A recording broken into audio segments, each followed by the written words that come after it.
بسم الله الرحمن الرحیم. السلام علیکم. دی وخت د سدید بو قبل قدر مشرانو سره موجود یم. هغوی سره څو خبرې کوو. دی وخت مو سره نیازبت شاه ملک نیازبت شاه ولاړ دی.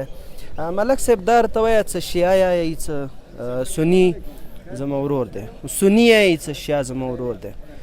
بیا دا مسالې ویلې پیښېږي. مسله دی چې بسم الله الرحمن الرحیم. ایاک نعبد و ایاک نستعین. ډیره مننه تاسو میډیا ویلې چې یو خو د تاسو میډیا په وجه په پاکستان کې هر ځای کې امن راغلی.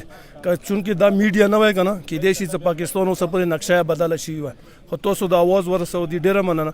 پهله خبره دا ده چې نن چیف سیکرټري صاحب راغلی و، هغه واضح پوښولې دوې خبرې وکړلې چې کوم پوښولې اټیکونه شوي دي چې هغه کې خال پوښې شهادت یې قبولې کړي دي، کومو دهشتګردو دا حملې کړي نه زه پوښې ډی آی جي صاحب ته دغه هدایات کوم چې دوی باندې سیریس اکشن واخله او هغه خلک ګرفتار شي، هغو ته سزا میلو شي.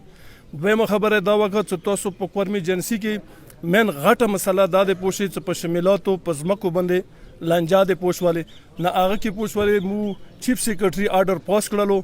ان شاء الله پوښولې هر علاقې ته کمیشن منظور شو. دا سپهی به وشي. دا ډیره د خوشحالي خبره ده. دریمه خبره دا تو وکړله پوښولې چې یاره ته شیعه مشره دا یې چې سني مو ورور دی او سني مشره یې پوښولې چې شیعه مو ورور دی. سپو خبرې کوو دا مو کې منافقات دی.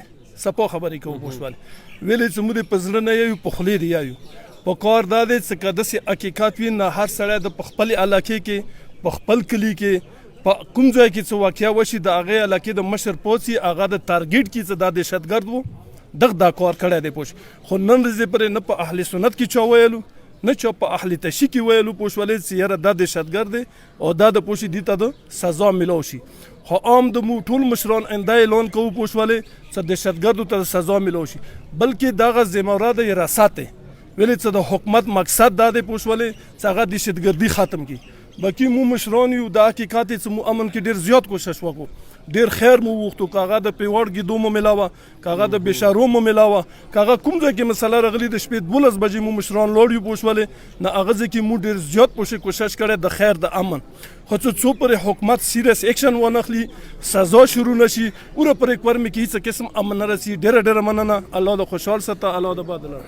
قدرمنو دلته یو بل مشر هم سره موجود دی، هغه سره خبرې کوو. والي صاحب دا راته وایه چې آیا موږ د منافقات کوو شیعه او سني؟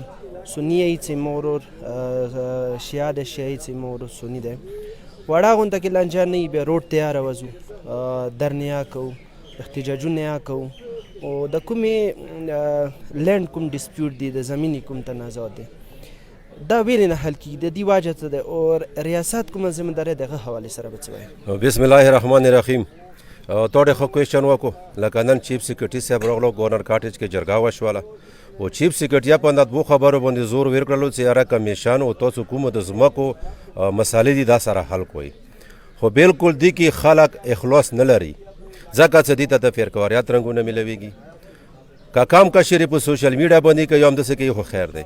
خو کوم ذمہ دار خلک دي په کار دا دی چې که پیوړ او تېږېدو کې سات هغې ته د فرقواریات رنګ ویر نه کړی شي. ولې دا د دوو پریکانو منځ کې د غره مساله دی. همداسې که مرغي چینې والا دی دې ته د فرقواریات رنګ ویر نه کړی شي دا د دوو پریکو د غره مساله دی. همداسې که شور کې دي څوره هم د ماده شملاتو ډسپیوټ دي ولې چې د هغه نه خلک پیدا خلي 3% نه فایده خلي. دې حالو ته خبر راغله چې د څه وخت نه ښکلې کورمه یو ځل بیا او بدامني ته راپلوړله چې هغې کې کاسې مخکې اخروټی ورورو کې شهید شو، بیا مانګا لغه شو، بیا د استازان د استاز څه ګناه دی؟ استاز څه کوم دی؟ هغه روحاني فلار دی. استاز باندې مو ټوله کورمه خپه یو مزاحمت یې کوو، حکومت نه مطالبه کوو چې چو هم داسې واردات کوي هغو ته د پکوره سزا ورکړي. او باقي د ذمهدارو خلکو ته چې د غرو والا مسالو ته فرقواریات رنګونه ما ورکوو چې ته مسجد نه امام باړې نه اعلانونه کوې چې دا ماته یې څه ویلې کېږي. دا خو ته ماته کم کشر کې ته نور غروالې ښه خبره دا دی چې کوم هغې کې مو یوه جرګې د سلسي کردارت وکړو، هغه ته ویر شو، هغه کې مو خیر وغواړو، هغې کې مو حق نه حق خبره وکړو. نو دا مو مخکې کور کمانډر نه مطالبه کړې وه څه ګېدو دی که پیوړ دی هغې کې د کمیشن ابلیک جرګه همداسې که شور کې دی کمیشن ابلیک جرګه، که مرغې چې نه دی کمیشن ابلیک جرګه. او دې نه علاوه کورمې کې څوره هم خلک بې داخل شوي دي په کور خپلو کلو ته راشي یو بل ته به د وروري لاسونه میلو شي د مینې محبت لاسونه باندې. درمنو د دوی وینا دا دی چې که مو د ټولې مسلې چې کومه دي اخلاص سره دوی ته ملیا وتړي اخلاص سره مو اخلاص وکړو نو دا کومې څومره مسالې دي دا حل کېږي. دویمه دا دوی دا وینا هم کوي چې د کومې وړې غټې مسلې دي دوی ته د پکار دی مذهبي رنګ نه ورکړلی شي لکه ګیدو مسله دی یا نورې دا د زمینې تنازع دی لینډ ډسپیوټ دی نو دوی ته مذهبي رنګ ورکولی دا انتهایي خطرناکه خبره ده. او دویمه دا د څومره معاملې دي دا د مذاکرات دی واحد حل دی. انشاءالله زه کوشش کوم چې نورو مشرانو سره خبرې وکړو سره اوسو.